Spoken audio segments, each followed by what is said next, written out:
عرب کا ایک اصول تھا، ایک طریقہ تھا کہ جب بھی وہاں بچے ہوتے تو وہ وہاں کے بچوں کو اطراف کے قبائل میں، اطراف کے قبیلوں میں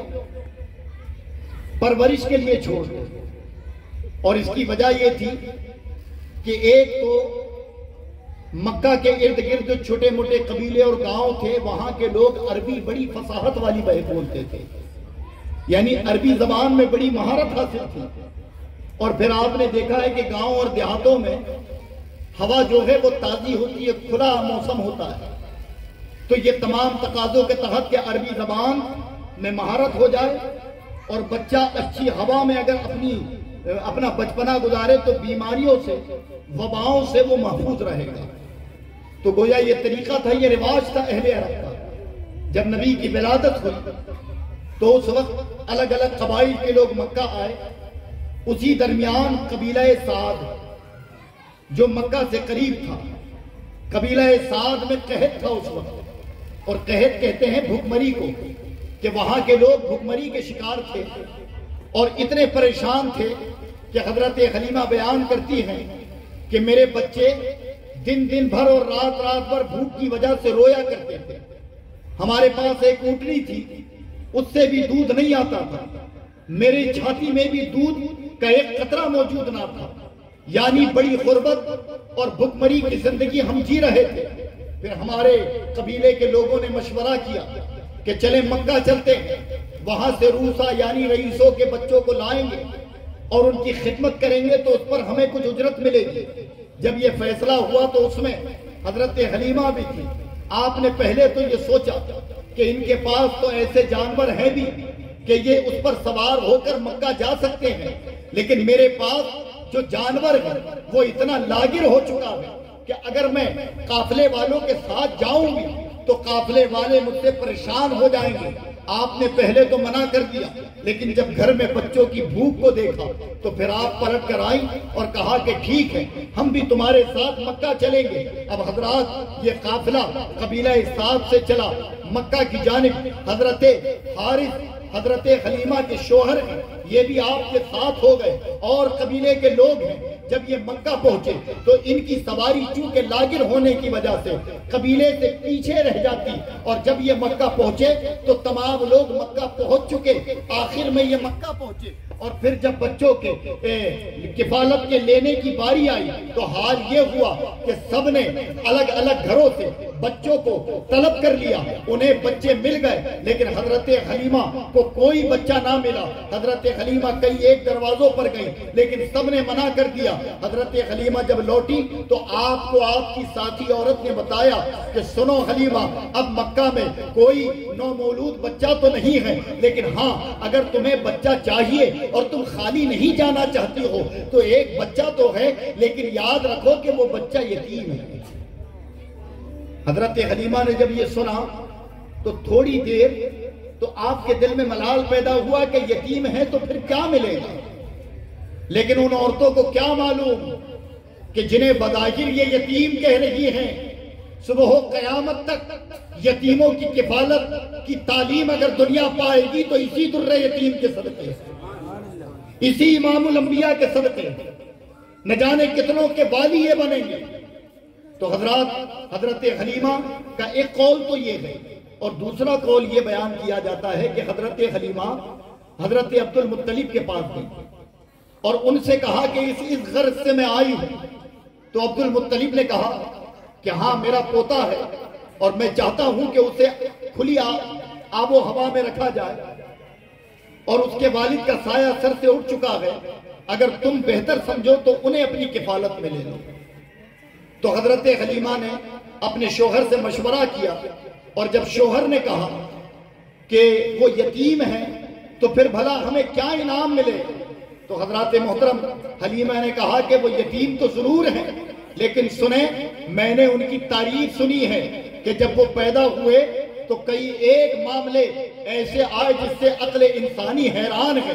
اتنا سنا، کہا سنیں خالی جانے سے بہتر تو یہ ہے کہ ہم اس بچے کو اپنی کفالت میں رکھیں، اگر وہ یتیم ہے تو پھر رب ہم پر کرم فرمائے گا اس کے ساتھ شفقت اور مہربانی کی وجہ سے۔ حضرت حلیمہ پہلے یہ سوچ رہی تھی، پھر حضرت آمنہ کے گھر پہنچی، اور جب حضرت آمنہ کے گھر پہنچی ہیں اور جیسے ہی میرے نبی کا دیدار ہوا ہے، میرے نبی کے چہرے پر نظر پڑی ہے، تو حلیمہ پہلی نظر میں میرے نبی کی دیوانی ہو گئی۔ اور ایک روایت یہ ہے کہ حضرت آمنہ سے کچھ کہے بغیر کہتی ہیں، اے آمنہ خاتون، یہ بچہ کیسا ہے، اس کی مالی اقتدار اور مالی حیثیت کیا ہے، مجھے اس سے کوئی لینا دینا نہیں، بس میں اس بچے کو اپنے کفالت میں رکھنا چاہتی ہوں تاکہ زندگی بھر فخر محسوس کروں کہ میں نے مال کے لیے بچہ نہیں بلکہ ایک ایسے بچے کو اپنی کفالت میں رکھا ہے کہ جس کے چہرے کے آگے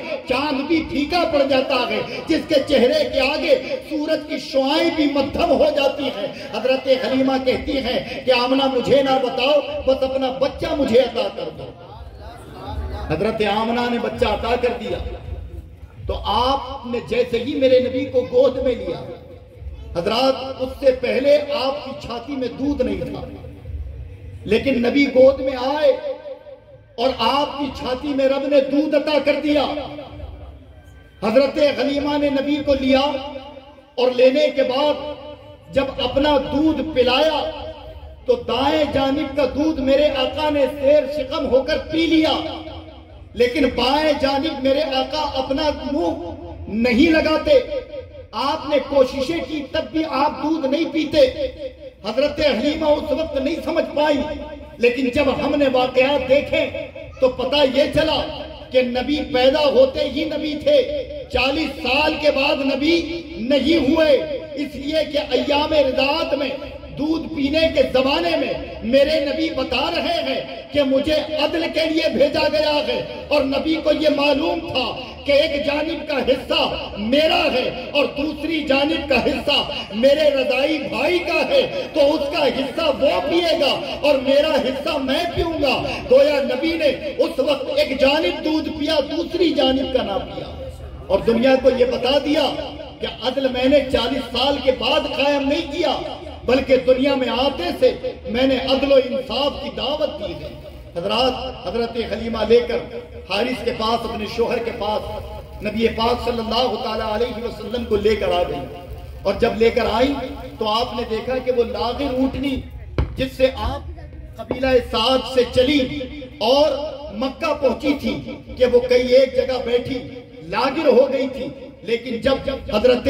حلیمہ رضی اللہ تعالیٰ عنہ میرے نبی کو لے کر اب جا رہی ہیں تو اسی اونٹنی کا حال یہ ہے کہ جب آپ کی نظر پڑی تو آپ بیان کرتی ہیں کہ اس کے تھن تو پہلے خشک تھے، لیکن نبی کی آمد کی خبر جب اس کے کانوں میں پڑی ہے تو اس کے تھن بھی دودھ سے لبالب ہو گئے، اور پھر اس کا حال یہ ہے کہ پہلے اسے مار کر اٹھایا جاتا تھا لیکن وہ کھڑی ہوئی ہے اور اس کی آنکھوں سے آنسو بھی گر رہے ہیں۔ ہم نے تو اس وقت یہ سوچا کہ ہو سکتا ہے بڑا سفر کیا ہے، بڑا ظلم اس پر ہوا ہے، بڑی لاغر تھی تو بھوک کی وجہ سے آنکھوں سے آنسو نکل پڑے ہیں، جسم کے درد کی وجہ سے آنسو نکل پڑے ہیں، لیکن کوئی اس اونٹنی سے تو پوچھے کہ تو بھلا رو کیوں رہی ہے، تو حقیقت معنوں میں وہ بیان کرتی نظر آئے گی کہ روئی درد کی وجہ سے نہیں، رو تو اس لیے رہی ہوں کہ بھوک کا امتحان دے کر رب نے وہ نعمت عطا فرمائی کہ امام الانبیاء مجھ پر سوار ہوں گے۔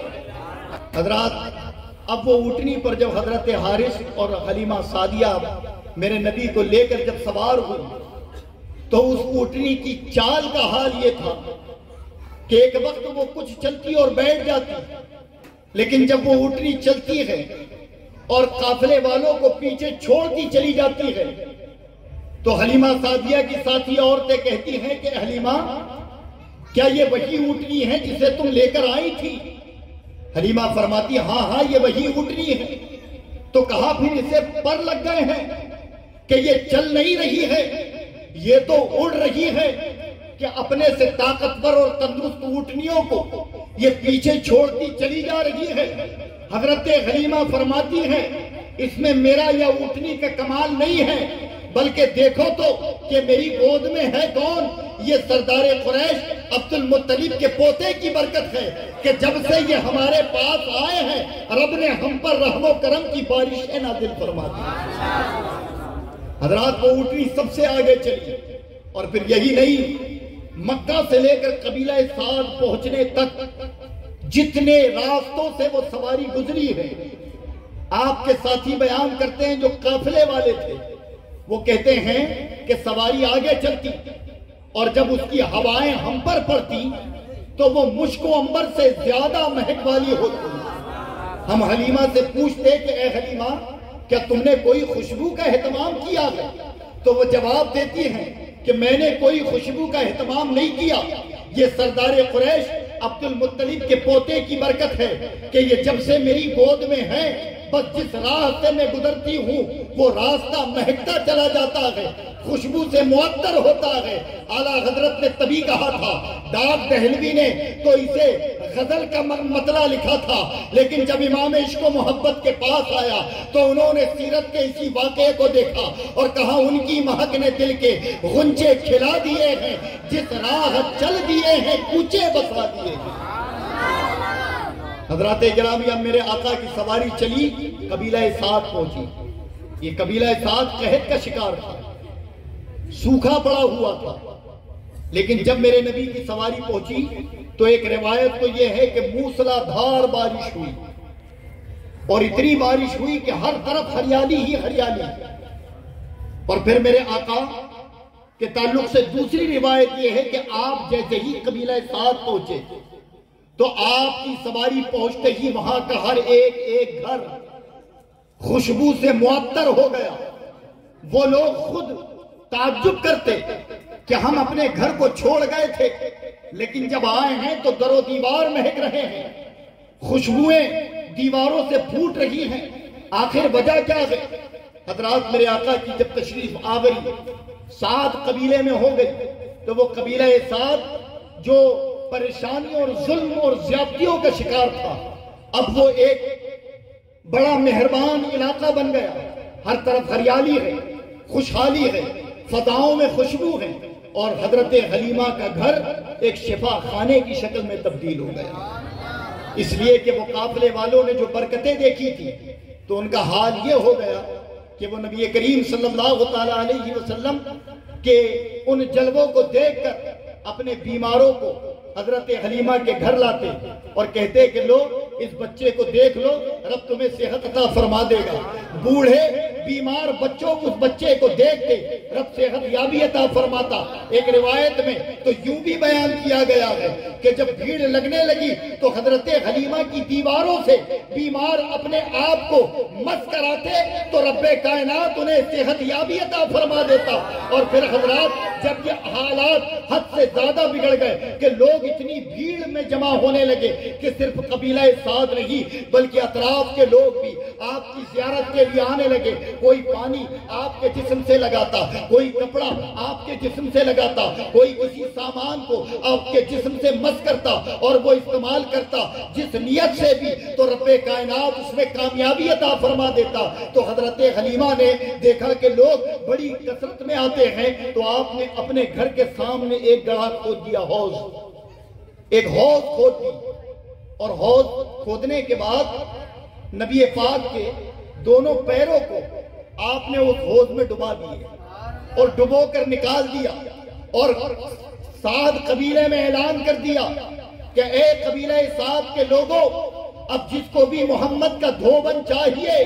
وہ آئے اور اس گڑھے سے پانی لے کر جائے۔ میرے امام بول پڑے جس کے قدموں کا دھوبن ہے آب حیات، ہے وہ جانے مسیحا ہمارا نبی۔